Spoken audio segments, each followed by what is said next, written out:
అండి పరమభక్తులైనటువంటి వారు ఈశ్వరుడి వల్ల రక్షణ పొందుతారు. ఇప్పుడు మీకు ఎలా ఈశ్వరుడు ఉన్నాడన్న భక్తి కలుగుతుంది? ఈశ్వరుడు ఉన్నాడు అన్నటువంటి విషయం తేటతెల్లం కావాలంటే భక్తుల యొక్క భక్తియే సాధనము.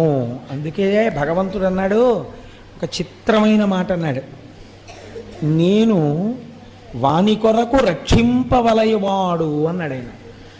నేను ఉన్నానని గుర్తేమిటో తెలుసా? ఎవరు భక్తిగా ఉన్నాడో వాడిని నేను రక్షించాలి. వాడే రక్షణ పొందకపోతే కొన్ని వేల మందిలో నమ్మకం పోతుంది.